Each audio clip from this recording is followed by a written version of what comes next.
Czołem menadżerowie, witamy w drugim odcinku magazynu 43-41, oczywiście Pozioma i Gatto. Siemano. Tak jest. Mamy nadzieję, że dzisiaj magazyn, materiał będzie taki w miarę skompresowany. No nie chcemy gadać przez godzinę. Standardowo nasza pogadanka na temat naszych spostrzeżeń dotyczących modułu meczowego, taktyki, choć jakby zaczniemy sobie od Poziomy, od tematu, który wywołał ostatnio sporo dyskusji. No więc jakby zostanie to tutaj wszystko w tym momencie, w tym odcinku przedstawione. Myślę, że warto też, żebyście już wiedzieli na tym etapie, że zdecydowaliśmy się, że odpuścimy tą rywalizację w najwyższych poziomach ligowych. Oczywiście dziękujemy w zasadzie wszystkim, którzy wzięli udział w ankiecie. Czy to był głos na tak, czy to był głos na nie. Każdy z Was miał swoje argumenty, my też czytaliśmy te argumenty, oczywiście te, które były konkretne, konstruktywne.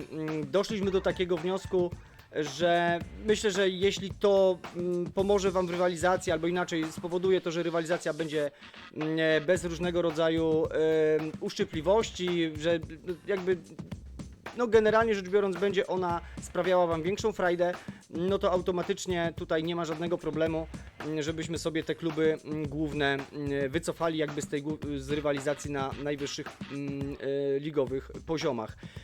Tak naprawdę plan mamy taki, że po prostu pozbędziemy się zawodników pod koniec tego sezonu, ale tak, żeby nie dostać licencji na kolejny sezon.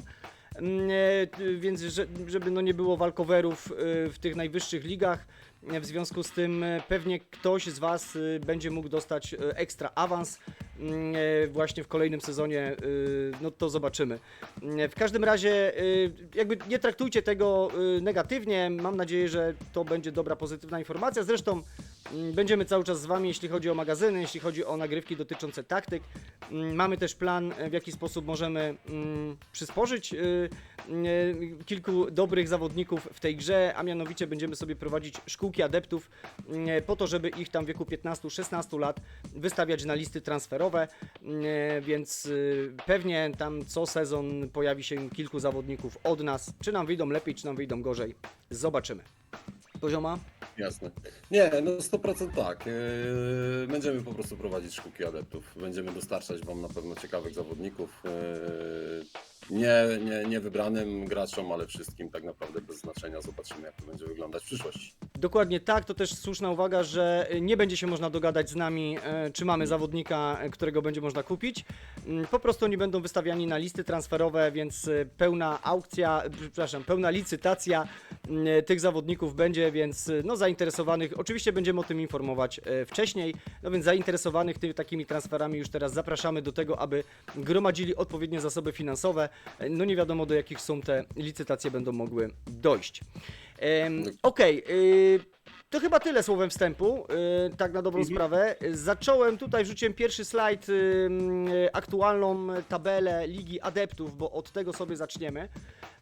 Aktualnie prowadzi Gwardia Krotoszyn, drugie miejsce PKM Czewa, miejsce trzecie Wataha KKZ. Ja tu chciałem jeszcze wyróżnić drużyny Wormsy Żnin, Wudzynek, w zasadzie każdą jedną drużynę, bo tutaj są menadżerowie, którzy no tym stażem są, powiedzmy sobie, tam w okolicach roku, może trochę więcej, czyli gdzieś tutaj tych menadżerów z najstarszym stażem brakuje. Fajnie to cieszy, że też ta rywalizacja właśnie w Lidze Adeptów jest wymienna, no i każdy dba o to, aby rozwój tych właśnie zawodników był na odpowiednim poziomie. No, ale tu FTZ Fordon chyba ma dłuższy staż, nie? Z tego co kojarzę. Słucham? FTZ Fordon to jest chyba Torgal, nie? To On jest jednak Torgal, chyba- tak. Nałęcz Ostroruk też tutaj, bodaj Robert z Poznania, to też jest dłuższy staż, natomiast no w tym momencie jakby od wielu sezonów, ale zaczyna coraz częściej pukać do właśnie tych najwyższych lig, nie tylko w adeptach, ale także w ligach seniorskich. No dobra, tutaj przerzuciłem właśnie informacje dotyczące naszych klubów i chciałem tutaj przy tej okazji wspomnieć też to, co dzisiaj wrzuciliśmy na Facebooka, czy też to, co wrzuciliśmy w grze na czacie. Pamiętajcie proszę o naszych sponsorach, o naszych partnerach. Nawet jeśli ten budżet Wasz jest naprawdę już odpowiednio tłusty, to myślę, że warto wybrać naszych partnerów, chociażby nawet po to, aby no, ich też promować. Te logotypy są podlinkowane, więc bezpośrednio przenoszą do kanałów, stron tych właśnie naszych partnerów. Oczywiście wszystkim partnerom. Oczywiście wszystkim partnerom dziękujemy. Więc tutaj ja wrzucam akurat żużlowego degustatora. Widzę, że wybrałeś questę na ten pierwszy sezon w pierwszej lidze. Bardzo mi miło, to tak przy okazji. No i co? No i myślę, że pomału będziemy mogli przejść do, no właśnie, tego, co wywołało emocje, czyli John Wick Kai Vegeta. Pozioma przygotował albo podzieli się pełną rozpiską tego, w jaki sposób wygląda jego cykl szkolenia. No i wjechał slajd tutaj właśnie drużyny adeptów z PKM Czewa od Poziomy. Wiem, że co do Mateusza Cierniaka i Kowalskiego, Bartosza Kowalskiego powiesz dwa słowa jeszcze a propos tam ich technik. Natomiast, no właśnie, Bartosz Kowalski rozumiem jest w twojej drugiej drużynie, tak? Tak, Bartosz Kowalski jest w drugiej drużynie i on będzie wychodził jako 15-latek w przyszłym sezonie, więc już będzie na sprzedaż, także już możecie czyhać na niego. No Mateusz Cierniak chyba po tym sezonie będzie, nie? Też na 58 sezon będzie do sprzedaży. Tak. Okej. Będzie dobra. do sprzedaży na 100%. A więc Pozioma, no to ja oddaję Ci tutaj głos co do Twojego całego cyklu szkolenia, wszystkich założeń. Słucham Cię. Dobra, to wrzuciłeś, rozumiem, plan. Tak, są założenia, tak? dokładnie tak. Dobra, no to jakby jeżeli chodzi o sam system, no to jakby dużo też mówić, że jest to system i też nie chciałbym, żeby to było traktowane jako nie wiadomo co i jako coś odkrywczego. Od razu Wam mogę powiedzieć, że tych systemów na pewno jest kilkanaście, jeżeli nie kilkadziesiąt i myślę, że tutaj każdy coś może znaleźć dla siebie i jedne będą lepsze, drugie będą gorsze. Ja przetestowałem ten. I na pewno minusem testowania tego no jest niestety poświęcenie kilkunastu w zasadzie miesięcy na grę i jakby no, jeżeli zaplanujemy coś z góry, no to nie możemy tego zmieniać praktycznie przez 6 sezonów, czyli do momentu, kiedy mamy 10-latka i do momentu, kiedy on wychodzi jako 16-latek do pierwszej drużyny. Z tego też względu, że jeżeli coś zaplanujemy przy 10-latku i mamy jakiś pomysł na to do lat 15-16, no to w momencie, jeżeli zaczniemy to manewrować, kiedy on będzie miał 13-14 lat, no to myślę, że w pełni świadomy jest każdy tego, że nie dociągnie w taki sposób, w jaki miał dociągnąć, chyba że ktoś jest jakiś mega super rozwinięty i ma naprawdę ekstra pomysły. Natomiast tak, jeżeli chodzi o same założenia, no to oczywiście każdy zawodnik, który jest brany do drużyny, jest brany z założeniem talentu 10. Natomiast nie wszyscy tacy są i tutaj wymieniony wcześniej Mateusz Cierniak to jest talent poniżej 10. Bardzo ważna rzecz też tutaj do zwrócenia uwagi Waszej na to. Talenty 10 to nie oznacza, że ma talent równy 10. Może mieć talent 9,80, może mieć talent 9,4, a może mieć też talent 9,1. Więc to nie jest tak, że jeżeli macie wpisany talent 10, to jest talent 10. To jakby myślę, że to jest jakby jawna informacja i tutaj nie ma co ukrywać. Tak, to tutaj właśnie te zaokrąglenia występują, tak? Czy to w technikach, czy to właśnie w cechach, czy w talencie, tak? Są te zaokrąglenia, które no, dają jakby finalnie tą wartość 10, 20, 50. Dokładnie tak. No i co? No i dalej idziemy przyrosty treningowe. Wiadomo, że talent, ja myślę, że od 9,3,4 mamy przyrosty powyżej 0,3 X. Tak mi się wydaje. To są dalej moje domysły. Mam nadzieję, że jak już, że tak powiem, opuścimy te najwyższe ligi, to faktycznie zabierzemy się tak stricte od A do Z i sprawdzimy, jak to wygląda dla naszej wiedzy. Natomiast wiadomo, że poszukiwanymi są ci z przyrostami powyżej 0,3. Mateusz Cierniak z ciekawości w tym momencie ma przyrosty na poziomie 0,27, 0,26, czyli nie jest to talent 10. No i później lecimy refleksem. To ten słynny refleks, który jest już poruszany kilkanaście, jak nie kilkadziesiąt razy w naszych filmach. Refleks przy moich spostrzeżeniach, które jakby no już przez te kilkanaście miesięcy zauważyłem. Oczywiście też wcześniej dzięki chłopakom, czy to Arejowi, czy Węglowi, czy właśnie Damianowi, czy Adamowi, czy Rybie, czy Raczkowi, czy każdemu, z którym rozmawiałem na temat Speedway Managera. Im niższy refleks, tym lepszy rozwój. Ideałem jest 10 i taką 10 z refleksem jest Bartosz Kowalski. Natomiast ja uważam, że każdy akceptowalny jest poniżej 20. Nie wiem, jak ty, Damian, to oceniasz, natomiast ja uważam, że każdy poniżej 20 jest mocno akceptowalny, tym bardziej, że no nie oszukujmy się, nie ma zbyt ich wielu. Tam przy ostatniej twojej prezentacji tam był jeden z nich, 10, co mówiłem, że jest zajebisty. Brałeś go? Nie wiesz, jakie on miał tam rozłożenie Wiesz waleczności co, koncentracji? tak, już ci powiem, tak, No. to był Bogusław Hołownik. Tak, Tak, on miał refleks 10, waleczność 88, koncentracja 52. Można go oczywiście zobaczyć. No i powiem tak, cechy tutaj profesjonalizm 5-6, przywództwo 6-8, presja 5-4, agresja 3-3. Ta agresja trochę była niska. Natomiast jeżeli chodzi o Hołownika, ja nie pamiętam, czy on miał, ale już ci to sprawdzę na raporcie treningowym, bo Ile ma? 0,33 siły i wytrzymałości. No, czyli Proszę taki bardzo. po prostu ideał się trafił, dokładnie tak. Pod dziesiątkę, Tak. bo dziesiątki mają 0,34. Raz spotkałem zawodnika, który miał 0,35 na początku sezonu przyrostu. Ale idąc dalej, teraz tak, jeżeli chodzi o refleks, to sytuację mamy jasną. Jeżeli chodzi o waleczność i koncentracja, tutaj tylda plus minus 10%, jeżeli chodzi o odchył w górę i w dół dla waleczności, dla koncentracji, to To no, znaczy różnicę, tak? Czyli też będę doprecyzowywał, czyli patrzysz, jeżeli masz ten, powiedzmy sobie, refleks, powiedzmy idealny 10, czyli mamy tam powiedzmy 80 do 60, ewentualnie 75 do 65, tak? Gdzieś w takich wartościach, żeby to, no bo to daje w sumie potem 150, prawda? Czyli tutaj ten Tak. odchył, różnica między walecznością a koncentracją plus minus 10. tak, plus minus 10%, tylko pamiętajmy teraz, że rozmawiamy w momencie, kiedy refleks byłby na poziomie 10, czyli to mamy ideał, Jasne, który się jasne. mi się trafił taki raz, jeżeli chodzi o adeptów Slamera przez całe 1,5 roku, tak, jak gram, więc nie jest to łatwo spotkać. Natomiast bardzo wiele było takich, którzy mieli refleksy po 15, 18, 13. Tak. No i ta waleczność dla mnie ideałem, jeżeli chodzi, no to jest waleczność równa koncentracji. Później te parametry rozbijają się o 2, o 3 punkty procentowe na dalszym, że tak powiem, rozwoju tego zawodnika. Nie wiem, z czego to wynika, dlaczego szybciej czasami rośnie waleczność, dlaczego szybciej rośnie koncentracja. Podejrzewam, że jest to po prostu zapisane przy kreowaniu zawodnika, jak system po prostu kreuje tego zawodnika. Albo występuje, bo też na wielu etapach w tej grze występuje system losowości, tak? Dlatego czasem ten zawodnik, ja też do końca tego nie wiem, dlaczego ta waleczność, już nawet kiedy ten zawodnik jest seniorem, ona może w ogóle i waleczność i koncentracja może nie przyrosnąć. Albo, jeszcze tu mam taką teorię, jak ja patrzę na te sumy, nie? Suma waleczności i koncentracji może spowodować, że może spowodować, że ten zawodnik nie podskoczy, nie przebije pewnego poziomu. Ale co do zawodników z Kreatora będę miał tutaj, ale kontynuuj, bo ja do tego jeszcze No, za chwilę dobra. nawiążę. Kolejnym założeniem to jest jazda SGP każdym 15-latkiem, czyli każdy 15-latek, który osiągnie wiek 15 lat, z założenia u mnie jeździ w SGP. No wiadomo, jeździ po to, żeby zdobywać tytuły, żeby zdobywać kasy do klubu, no i żeby się mieć czym pochwalić, no bo też po to gramy. Natomiast zmiana tego parametru i założenie, przynajmniej w moim mniemaniu, założenie, że nie będziemy każdym 15-latkiem jeździli w SGP, powoduje, że jesteśmy w stanie szybciej niektórych zawodników rozwinąć. Może nie szybciej, mocniej, lepiej, na wyższych parametrach.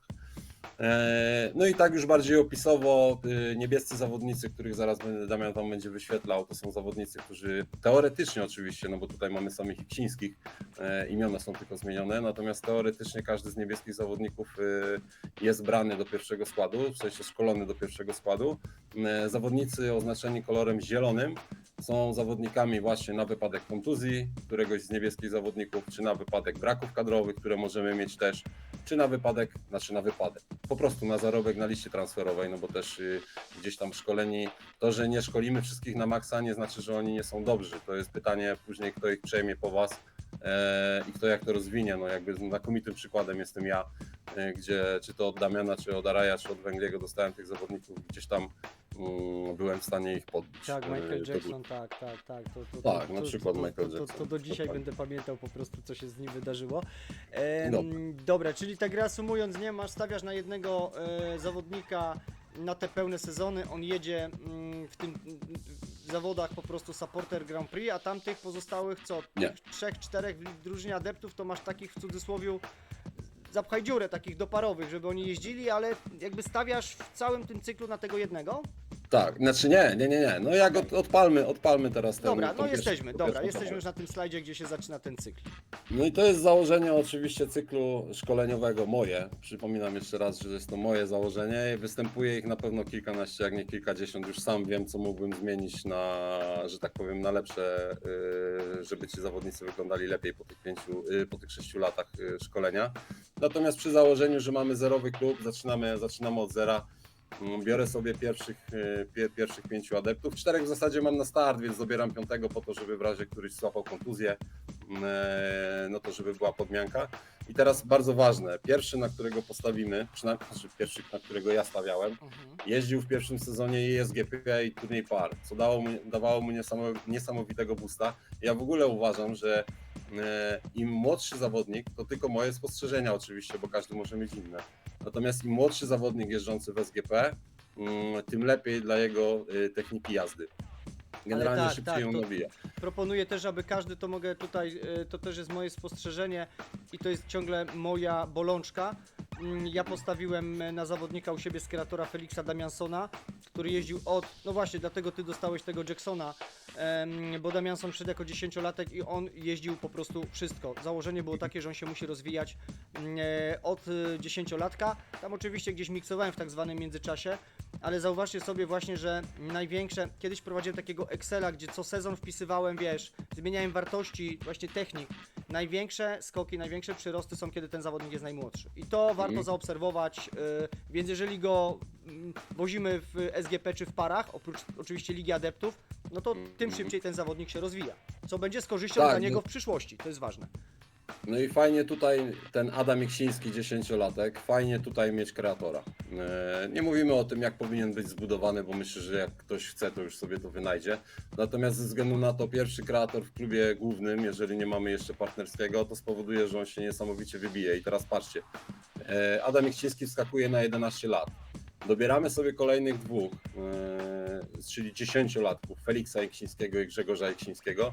Jeden z nich znowu zaczyna jazdę w SGP i w parach. Oczywiście w parach nadal jeździ Adam Iksiński, no pozostali, tak jak tutaj widzicie, Bartek Iksiński, Czarek Iksiński jeżdżą też w lidze i w punktowanych. Dawid i Edward niestety już załapują się tylko i wyłącznie na treningi punktowane i to są te tak zwane zapchaj dziury, o których Okej, wcześniej powiedziałem. dobra. Wchodzimy na 12 lat Adama Iksińskiego. Adam Iksiński dalej jeździ w turnieju par. Kolejni poniżej Bartek, Czarek, Dawid, Edward w takiej samej kolejności. Natomiast dobieramy sobie dwóch kolejnych 10-latków. Henryka Iksińskiego, znaczy dobieramy, ja tak robiłem. Henryka Iksińskiego i Irka Iksińskiego i już w tym momencie szkolimy 3 zawodników, którzy finalnie powinni dołączyć do naszego pierwszego składu w wieku 16 lat. I teraz tak, Adam Iksiński jeździ tylko w turnieju par w tym sezonie, Felix Iksiński jeździ tylko w turnieju par, a Henryk Iksiński jeździ w SGP. Dlaczego SGP? Dlatego, że właśnie uważam, że SGP dla 10, 11, 12-latka jest najlepsze, jeżeli chodzi o rozwój techniki jazdy. No i analogicznie 13 lat zamieniamy Henryka Iksińskiego z Też tutaj Felixem. wtrącę, przepraszam, oprócz techniki jazdy też technika startu w SGP jest mocno windowana. Tak, no i mamy Feliksa Iksińskiego, który wskakuje na SGP, 11-latek Henryk Iksiński jeździ turniej par, 13-latek Adam Iksiński jeździ turniej par, 14-latek ponowna zmiana, Henryk Iksiński SGP, Feliks Iksiński turniej par, Adam Iksiński turniej par, czyli mamy jakby dalej podtrzymany cykl szkolenia. No i tutaj kolejny rok, 15 lat, Adam Iksiński wskakuje na SGP. Po co? No po to, żeby osiągnąć jak najlepszy wynik, właśnie żeby pokazać, że wyszkoliliśmy tego zawodnika i jesteśmy w stanie z nim faktycznie powalczyć o jakieś fajne trofea. Turniej par jadą chłopaki lat 13, lat 14. Kolejny sezon. Pan Adam Iksiński wskakuje nam do pierwszego składu i rozpoczynamy tak naprawdę drugi cykl szkoleniowy. Czyli to ja tak robiłem, tak jak mówię jeszcze raz. Okay. To nie jest ideał. Bierzemy kolejną 5 10-latków, z których oczywiście po raz kolejny musimy wyselekcjonować tą powiedzmy topową trójkę, z czego jeden finalnie będzie tylko do szkolenia. Tutaj jedyny minus tego rozwiązania, i to jest to, co powiedziałem na początku przy założeniach, jeżeli nie wszystkimi 15-latkami będziemy jeździć w SGP, i no to jest do rozkminy dla każdego, kto będzie chciał ewentualnie zastosować ten czy podobny system. 15-latek Felix Iksiński jeździ nam w SGP, więc tutaj nie jesteśmy w stanie już nie Adama, tylko kolejnego, który tam, nie pamiętam jak go nazwałem, to jest Janek Iksiński, na drugim slajdzie będzie. Tak. Jeździ już tylko turniej pary jako 10-11-latek. No i Felix Iksiński przechodzi do pierwszego składu, 10-latków dwóch dobieramy, znowu jeżdżą w turnieju par. Henryk Iksiński jako 15-latek jeździ w SGP. Możesz przerzucić slajd następny. Tak, jesteśmy, no. No i jesteśmy tutaj z powrotem i teraz widzicie, pierwsze SGP Janka Iksińskiego, który zaczął u nas jazdę, jest dopiero w wieku 12 lat. To jest trochę późno, to można zmienić, to jest tylko i wyłącznie moje założenie, oczywiście można to zrobić w inny sposób. No i adekwatnie chłopaki poniżej, czyli Norbert Iksiński i Patryk Iksiński, macie ich tutaj w wieku 10 lat, którzy zostali dobrani i rozpisane jak jeżdżą. Bardzo ważnym, znaczy według mnie, założeniem jest takie, że każdy z tych wyszczególnionych tutaj zawodników na niebiesko jeździ w trakcie 6 sezonów, 2 razy SGP, 4 razy turnieje par. Nie bawiłem się, bo nie miałem czasu i nie chciało mi się nigdy tego robić. Ile kto jeździ biegów, ile kto ma, bo tutaj też pamiętajcie o tym, że tu trafiają się kontuzje. To jest sytuacja idealna, kiedy po prostu możemy jechać tak cały czas. I na przykład taki Mateusz Czerniak miał tam tą kontuzję, nie jeździł chyba 16 biegów z tego co pamiętam, czyli to są tak naprawdę 4 mecze ligowe. Oprócz tego pewnie odpuścił jeszcze SGP, także to nie jest maks, jaki mógł osiągnąć. Okej.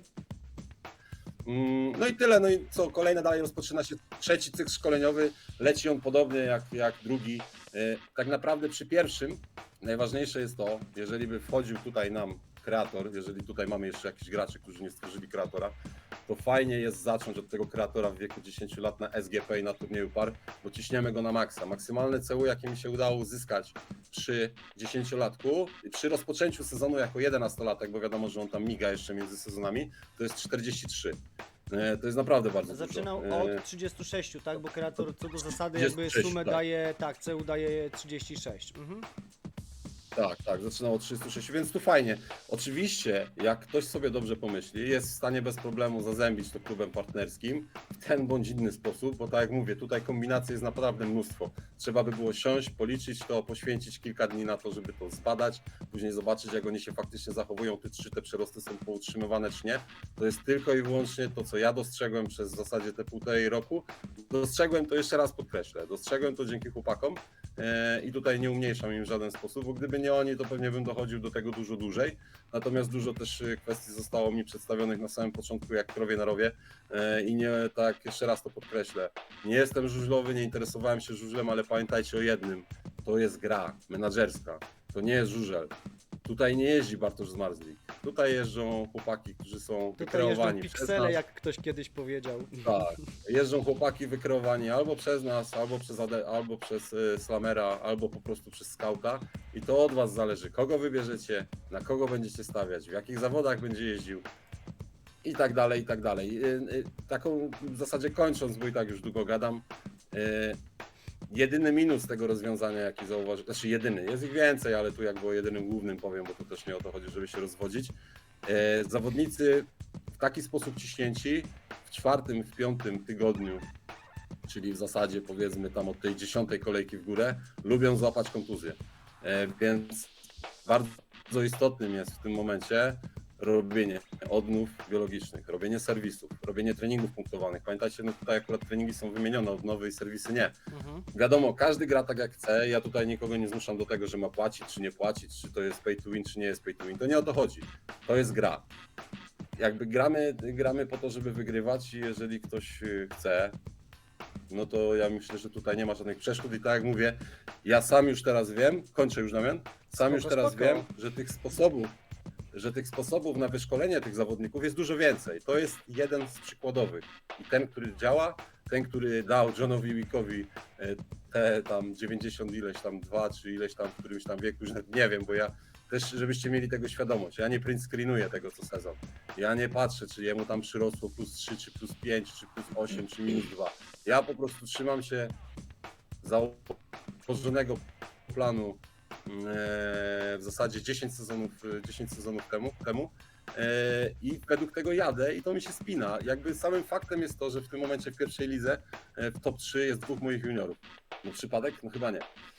Natomiast wszelkie uwagi typu podkręcałeś zawodników, dodawałeś Tak, no właśnie chciałem powiedzieć, że wiesz dlaczego są, bo są podkręceni, prawda? Ale czekaj, ja ci powiem tak, ja nie mam czasami czasu siąść z córką, przeczytać książki, jakby sami widzieliście, wrzuciłem wam print screena z maila, tworzyłem zawodnika tak samo jak każdy inny gracz poprzez support, także jeżeli coś w moim zawodniku zostało podkręcone, to zapraszam do supportu, tam pytajcie, ja jakby tutaj nawet nie wiem, gdzie się to robi, szczerze powiedziawszy.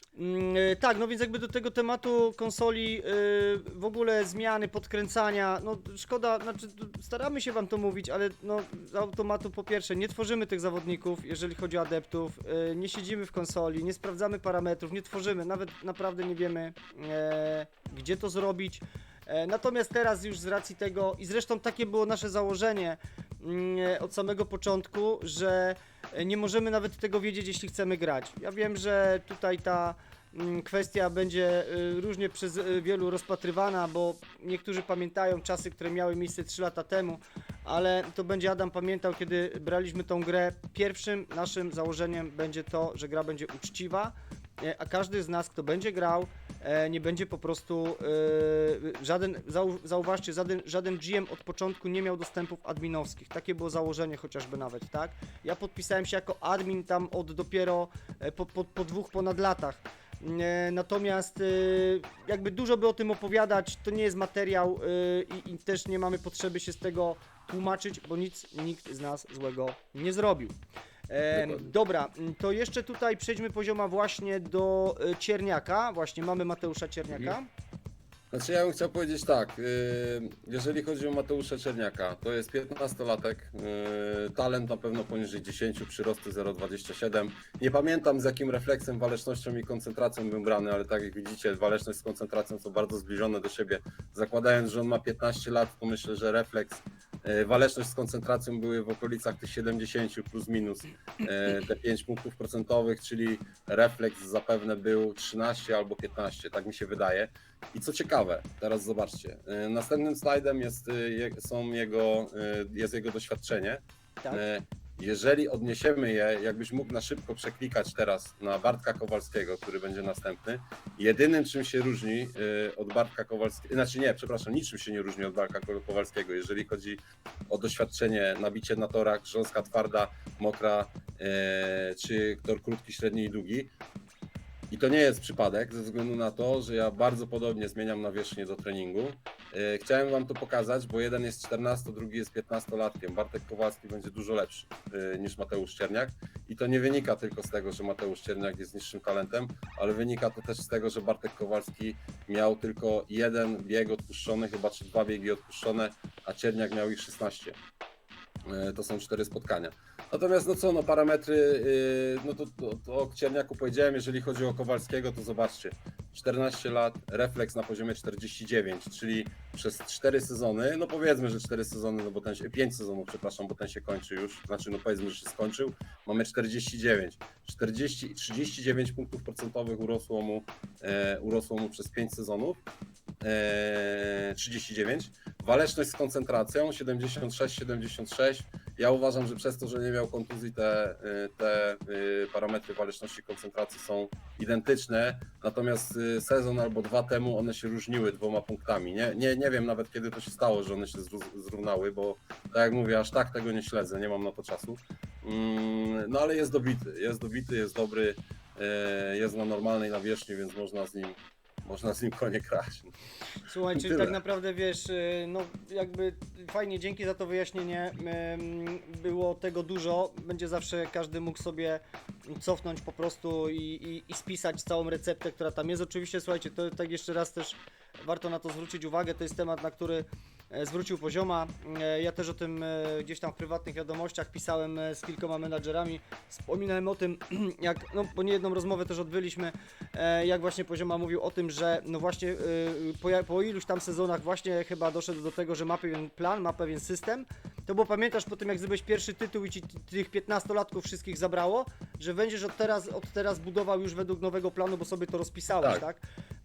No i to właśnie zostało rozpisane. Ja uważam, że czy to będzie na kartce rozpisane, czy to będzie rozpisane w Excelu, no to taki sam rezultat. Ważne, żeby trzymać w ryzach to, co zostało przez was zaplanowane. I tu mówimy oczywiście, ja też powiem jedną taką dygresję do tego, a propos kreatora. Paweł Chlip, nie? On miał tutaj waleczność 100%, jak był kreowany. Ja wybrałem, biorąc z Felixa Damiansona, również sugerowałem się tym, aby miał 100% właśnie po tym, co zrobił Adis, jeżeli chodzi o Pawła Chliba.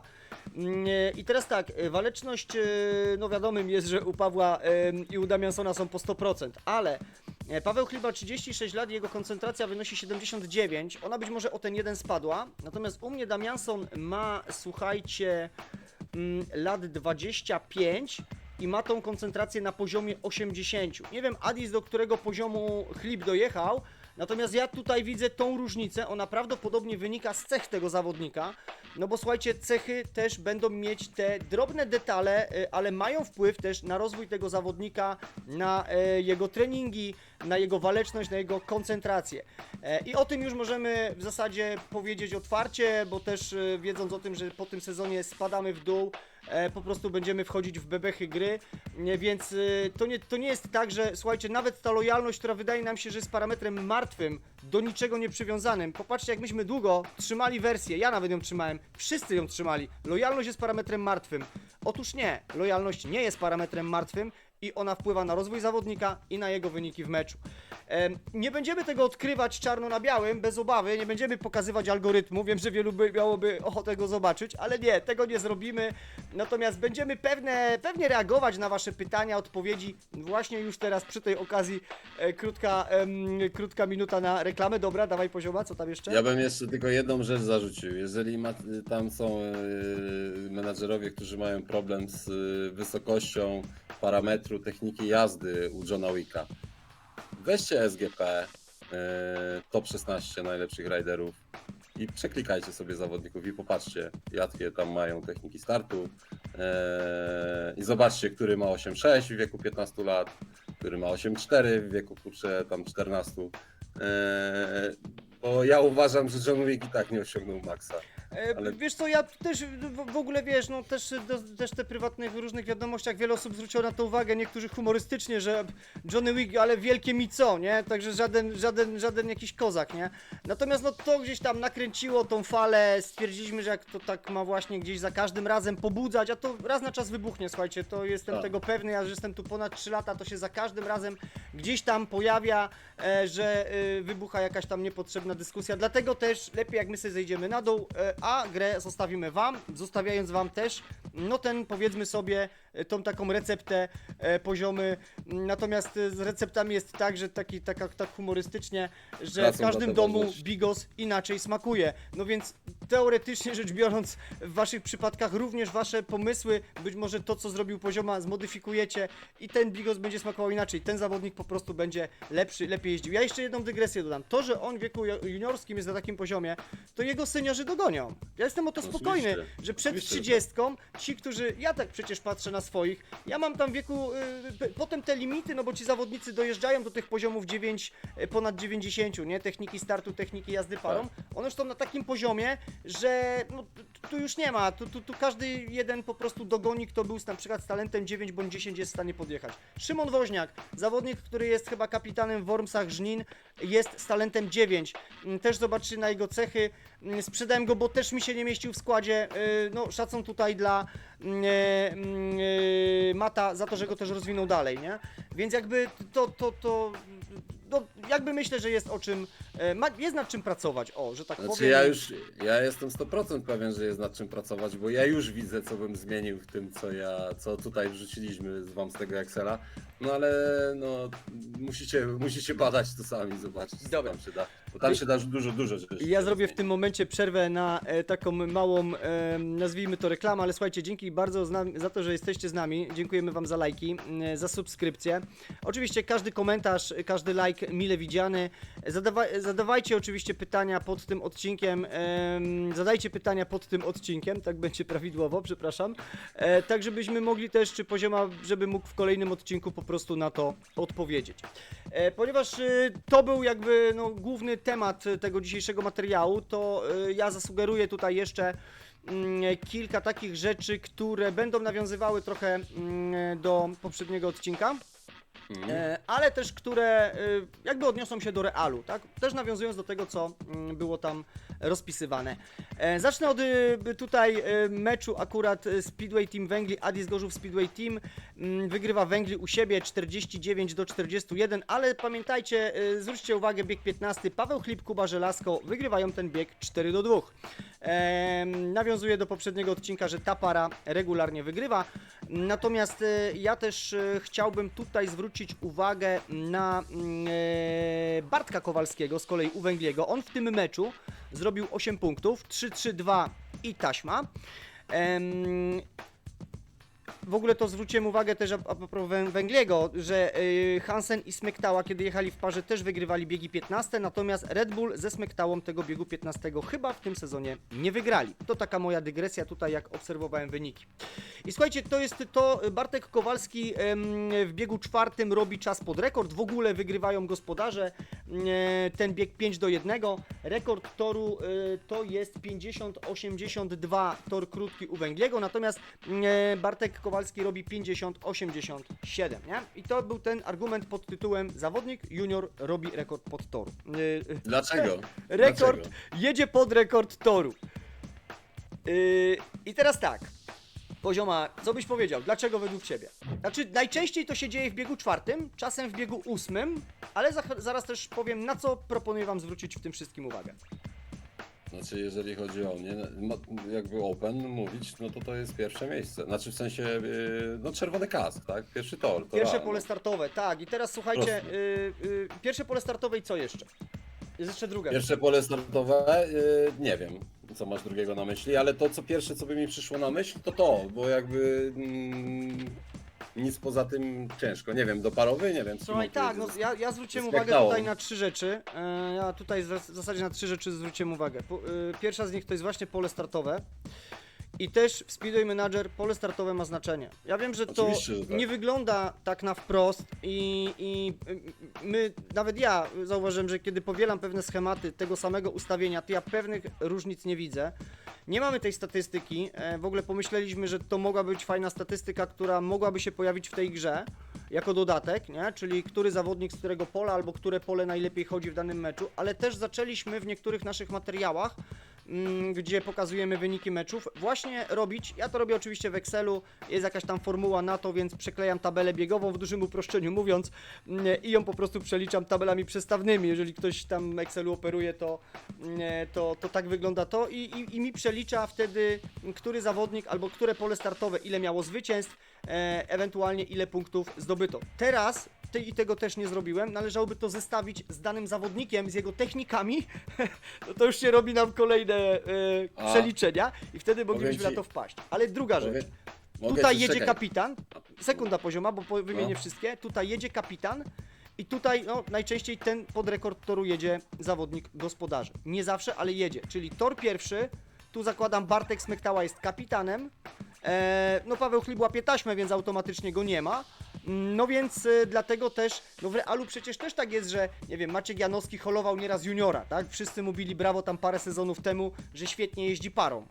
No więc, no to jakby nawiązuje do realu, prawda? A zawodnik, jeżeli na danym torze dobrze chodzi pole startowe numer 1, no to ten junior pod ten rekord toru może podjechać. Sorry, no przerwałem Ci. Nie, no bo chciałem zarzucić, wiesz, z którego pola startowego Kai Vegeta walnął rekord? Z pierwszego. Z pierwszego. W ciemno bym Jakby- strzelał, no. Ale jakby ja tutaj podkreślę już od razu, panie i panowie, słuchajcie, nie ma zaszytego żadnego wyliczenia w biegu 4, czy w biegu 10, czy w biegu 14. Nie ma czegoś takiego. jakby to, co się składa na te parametry, to się składa całość zawodnika, właśnie to wszystko, co Damian wymienił i jeszcze dużo, dużo więcej. Wiedzielibyśmy to, gdybyśmy znali algorytm, na ten moment go nie znamy na pewno, ale myślę, że z perspektywy najbliższych kilkunastu tygodni na pewno się w niego dużo bardziej zagłębimy. Tak, no ale też podkreślam też to, że to nie oznacza, że będziecie go wiedzieć. W ogóle pewnie nie będziemy chcieli jakieś, no dobra, będziemy o tym jakby sobie dalej rozmawiać, ale bez obawy my tutaj nie wyłożymy kawy na ławę, po prostu wam sugerujemy, na co obserwujcie, róbcie różne testy, zmiany według tego, co my mówimy, czy wam się to sprawdza, czy wam się to nie sprawdza. Ja jeszcze drugą rzecz, tu wrzuciłem akurat parametry Bartka Kowalskiego, no żeby pod taki rekord toru podjechać, no to tu jest konkret, jeżeli chodzi o wyszkolenie i o techniki. Ja zwróciłem uwagę z kolei, słuchajcie, jeszcze w swoim meczu dla równowagi, Antoni Kawczyński w meczu z motorkami też robi trójkę w biegu, no w biegu czwartym. Co ciekawe, jedzie z pola pierwszego, no bo tak jest ułożona tabela biegowa, no i oczywiście jedzie z Dudkiem, z kapitanem. Ja też uważam, że mocny kapitan ma tutaj znaczenie, nie? Że jednak, wiecie, zawodnik, który ma opaskę kapitańską, no to jest zawodnik, który no będzie holował tego juniora, tak? Jeżeli ktoś stawia na tego kapitana i nie wiem, może pod względem przywództwa, może pozostałych cech, tego też nie wiem do końca, dlaczego się tak, no pewnie to przywództwo ma bardzo duże znaczenie, ale jeżeli ktoś postawi na gorszego kapitana albo postawi na kapitana pod jedynką, to prawdopodobnie ten junior już tak łatwo pod ten rekord toru nie podjedzie. Jeżeli jest inaczej, to wrzućcie tutaj link, to jakby prośba, żebyśmy zaczęli taką normalną konwersację bez tam rzucania hasłami, że tam gadamy bzdury. Nie, to są nasze obserwacje. Jeżeli ma ktoś inną, no to wrzućcie to po prostu, tak? Ale patrz, Ale to, co tutaj możemy potwierdzić, no to właśnie jest to, nie? Bardzo często jeszcze pod ten rekord toru pojedzie zawodnik pod ósemką, to zauważyłem z kolei, bo on jedzie z pola drugiego, nie? Tam jedzie junior też i on gospodarzy i on też może pojechać pod rekord. To są, po prostu patrzcie, czy te rekordy, pod te rekordy torów tej jazdy zawodnika są z A kapitanem, B z pola, gdzie junior jedzie z pola pierwszego lub drugiego. Ale weź tutaj też jeszcze pod uwagę to, że spod siódemki i piątki i siódemki od przeciwnika twojego również jechał junior, ale już nie z kapitanem, bo Remigiusz Cebula przywiózł w tym meczu 1-3-1 i został zmieniony. Kapitanem pewnie był albo Leśniowski, albo Celmer. Może to też jest powodem do tego, że właśnie junior w tym momencie z kapitanem twoim tak objeżdża przeciwników, bo tu różnice są. Remigiusz Cebula wiadomo, różnica pomiędzy Dudkiem a Cebulą jest mała, ale już do Kawczyńskiego jest większa. A Seweryn Łasisz w ogóle praktycznie sekunda straty, nie? 93. No tak. I to jest, wiecie, to jest bieg, to jest strzał, ale tutaj, żeby też odnieść się do realu, wrzucam wam tutaj aktualne, to jest co prawda z 2021 roku, pozwoliłem sobie to wrzucić, rekordy torów, 20 torów w Polsce. I tutaj, słuchajcie, sytuacja jest taka, że na torze w Rzeszowie Patryk Wojdyło w ogóle i na torze w Krośnie, na torach długich, Patryk Wojdyło miał wówczas 21 lat, kiedy zrobił rekordy torów. Ja nie wiem, czy one są pobite do dnia dzisiejszego, czy też nie, to jest kwestia do sprawdzenia. Więc no ponad 4 lata temu te rekordy torów zrobił. Też tutaj w 2013 roku w Lesznie rekord toru robi 21-letni, no niespełna 22-letni, czyli był jeszcze, ja nie wiem, czy był jeszcze juniorem, Przemysław Pawlicki. W 2013 roku robi rekord toru w Lesznie. Tu jeszcze wam zwróciłbym uwagę w Toruniu, Jack Holder w 2017 roku, on też miał wtedy 22 lata bodaj. Chodzi mi o to, że to jest młody zawodnik. No ale tu jest największym fenomenem w Poznaniu Markus Birkemous, który miał wówczas 16 albo 17 lat, zrobił rekord toru i chyba nie wiem, czy ten rekord toru został do dzisiaj pobity. I teraz, co ciekawe, zagadka, Bartosz Zmarzlik, nie ma w tym zestawieniu Bartka Zmarzlika i też nie pamiętam, żeby Bartek Zmarzlik zrobił rekord toru, a jest to przecież nasze złote dziecko Speedwaya. Wiktor Przyjemski, kolejne złote dziecko Speedwaya, nadzieja polskiego żużla, no też na razie rekordu torów nie robi. Czy to jest realne versus Speedway Manager versus liga, no tutaj PG Ekstraliga, czy w ogóle realny żużel? No wygląda na to, że tak. Natomiast ilość zdarzeń, my jedziemy 10 sezonów w roku, 11, a PG Ekstraliga jedzie przez kilka miesięcy, tak, 20 kolej, czy tam 20 meczów ligowych, czy tam plus zawody indywidualne. No więc u nas ilość i częstotliwość tych zdarzeń będzie dla was zupełnie dużo większa, dużo częstsza i wydawałoby się, że dużo bardziej nielogiczna, ale w rzeczywistości oczywiście, że rekordy torów częściej w cudzysłowie pękają, jeśli chodzi podejrzewam, że realny żużel, chociaż ja wiem, nie wiem, znaczy częściej w Speedway Manager te rekordy torów pękną niż w innych zawodach, natomiast z naszego punktu widzenia nie jest to nic, żadna anomalia, nic nadzwyczajnego i to też nie dzieje się za każdym razem, to jest gdzieś tam element losowy, który występuje raz na czas. A ja bym zapytał z ciekawości ciebie, bo może ty będziesz wiedział, bo ja taki jestem nieżużlowy. Bo Patryk Wojdyło tutaj z tygodnia na tydzień te rekordy pobijał, bo nie w Bydgoszczy, tylko w Krośnie 11.09, a w Rzeszowie 18.09. Tak. Czyli tydzień po tygodniu, ale gdzie on teraz? No właśnie, jeździ? chciałem też zapytać pozostałych was, widzów, gdzie jest teraz Patryk Wojdyło, w jakim jeździ klubie, czy może inaczej, wiemy gdzie jeździ, ale czy to jest topowy zawodnik PG Ekstraligi? Tak naprawdę nie? To jakby zostawmy zagadkę, gdzie jeździ Patryk Wojdyło obecnie, na jakim poziomie rozgrywek i czy to jest topowy zawodnik tychże rozgrywek. Oczywiście nie mówimy bez żadnych ironii, pozdrawiamy Dokładnie, serdecznie dokładnie Patryka tak, Wojdyłę. bez żadnych ironii też do menadżerów. Jakby wysunęliście pewne tezy, oczywiście tam a propos bugów też były sugestie, no nie ma bugów, to jest po prostu element, który jest też zbliżony do elementu realnego. Ostatnio chyba gdzieś ktoś wpisał, że Mikael Mikkelsen zrobił tyle samo punktów w realnym meczu Włókniarza Częstochowa, co Speedway Manager. Nie wiem, nawet się co chyba było pierwsze. Tam chyba się nawet defekt z taśmą zgrał, chyba tak mi się wydaje. No nie wiem, coś tam ale było. no tak wyszło. Wiecie, śmieszkujemy sobie z tego, ale też znowu pamiętajcie, menadżerowie, to jest tylko gra. No nie ma się co Tak. też zbytnio ciśnieniować i szukać niepotrzebnych po prostu rzeczy, jak one są oczywiste. Dokładnie. Słuchajcie, mamy 45 minut materiału. Nie wiem, może na dzisiaj zrobimy kropkę, bo dość dużo tych Też mi się tak wiadomości wydaje, poszło. no. Mieliśmy jeszcze przygotowany, ale w kolejnym odcinku powiemy wam o kolejnym tutaj ostatnio często podnoszonym temacie pod tytułem Algorytm wyrównuje nam mecz. No więc jakby słuchajcie, tutaj już zasugerujemy pewne rzeczy, mamy swoje pewne obserwacje, natomiast to jaką ja tutaj wrzutkę zrobię, że zostawmy takie małe niedopowiedzenie, jeżeli o to chodzi. No kiedy może się mecz być wyrównany, albo algorytm może wyrównać mecz? Wtedy, kiedy jadą na pewno dwie dobre, mocne drużyny, przeważnie, znowu nie generalizujmy, że tak jest zawsze, czyli na bardzo podobnym poziomie wyszkolenia, gdzie są bardzo podobne ustawienia kapitanów i gdzie jest taktyka właśnie taka sama. I to jest wstęp do kolejnego odcinka. No tymczasem dziękujemy wam bardzo, było nam bardzo miło znowu z wami pogadać. Dziękuję bardzo wszystkim za lajki, udostępnienia, subskrypcje. Trzymajcie się, cześć! Strzała.